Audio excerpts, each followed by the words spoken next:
સુરતમાં કિશોરી સાથે અડપલા કરનાર સાપ્તાહિકનો કથિત પત્રકાર ઝડપાયો. સુરતમાં કિશોરી સાથે અડપલા કરનાર સાપ્તાહિકનો કથિત પત્રકાર ઝડપાયો. સુરતમાં બાળકીઓ અને કિશોરીઓ સાથે ગેરવર્તણૂકના બનાવો વધારો થઈ રહ્યો છે.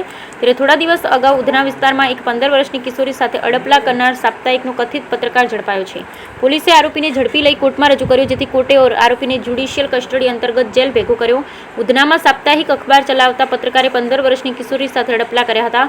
સંબંધ નહીં બાંધે તો જાનથી મારી નાખવાની ધમકી પણ આપી. ગભરાયેલી કિશોરી ઘરે દોડી આવી અને પિતાને ગંદી હરકતોની જાણ કરી. પિતાએ ઉધના પોલીસ સ્ટેશનમાં આરોપી અજય અશોક સોનવણે વિરુદ્ધ ફરિયાદ નોંધાવી. પોલીસે આરોપી અજયની સામે છેડતી અને પોક્સો એક્ટની કલમો હેઠળ ગુનો નોંધ્યો. ડીસીપી ભગીરથસિંહ ગઢવીએ કહ્યું કે આરોપી કિશોરીના માસીનો હસબન્ડ છે. તેણે મોબાઈલ નંબર પણ લીધો હતો. કિશોરીના પિતાએ ફરિયાદ નોંધાવી, જેથી તાત્કાલિક એફઆઈઆર નોંધી અને બાદમાં આરોપીની ધરપકડ કરી પૂરતા પુરાવા એકઠા કરી કોર્ટમાં રજૂ કરી આરોપીને કસ્ટડીમાં મોકલી આપ્યો. પકડાયેલ આરોપી પત્રકાર છે કે કેમ અને તે માલિક છે કે કેમ તે અંગેની તપાસ હાથ ધરવામાં આવી છે. મોબાઈલને લઈને અનબ્લોક કરી દીધો હતો. Bureau report Sunil Ganjawala, Surat. Udhna police station ખાતે એક ભાઈ આવીને ફરિયાદ નોંધાવી હતી. આ ફરિયાદ મુજબ તેમણે જણાવ્યું હતું કે એમના પડોશમાં રહેતા એક વ્યક્તિ કે જે એમના માસીની દીકરીના હસબન્ડ પણ થાય છે, એણે એમની નાની દીકરી પોતાની નાની દીકરી સાથે છેડતી કરી હતી અને એના મોબાઈલ નંબર પણ મેળવ્યો હતો. મોબાઈલ નંબર મેળવી અને એને પોતાની સાથે રિલેશન રાખવા માટે દબાણ પણ કર્યું હતું. એની સાથે સાથે આ વસ્તુ કોઈને કહેશે તો ધમકી પણ આપી હતી કે જાનથી મારી નાખવાની ધમકી, એ પ્રકારની નાની દીકરીને ડરાવી પણ હતી.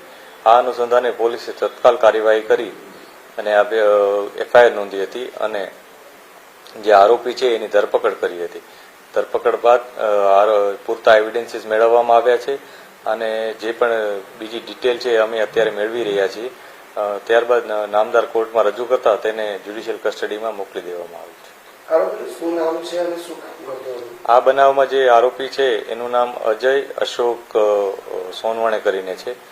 એ સાપ્તાહિક પત્રકારત્વ સાપ્તાહિક હોય છે ન્યૂઝપેપર, એમાં એ પત્રકાર તરીકે છે અને પોતાની કોઈ યુટ્યુબ ચેનલ પણ ચલાવે છે. આ તમામ વિગતો અમે વેરીફાઈ કરી રહ્યા છીએ કે એ કયા નેજા હેઠળ પત્રકારત્વ કરે છે અથવા કના નામ હેઠળ એ પોતાનું આ યુટ્યુબ ચેનલ ચલાવે છે અને એ પોતે ઓનર છે કે પોતે એમાં પત્રકાર તરીકે નોકરી કરે છે. એ તમામ વિગતો અમે વેરીફાઈ કરી રહ્યા છીએ.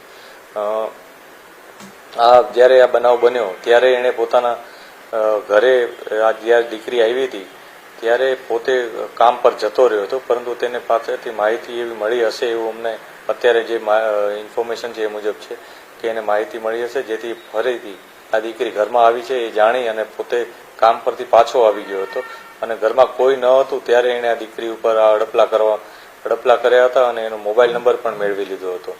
દીકરીએ અગાઉ પણ આનો મોબાઈલ નંબર બ્લોક કરી દીધો હતો, તો તેણે જબરજસ્તી મોબાઈલ લઈ અને એનો મોબાઈલ અનબ્લોક પણ કરી દીધો હતો. આ સમગ્ર બનાવમાં જે દીકરી નાની છે જે બાબતે પોલીસે પોક્સો હેઠળનો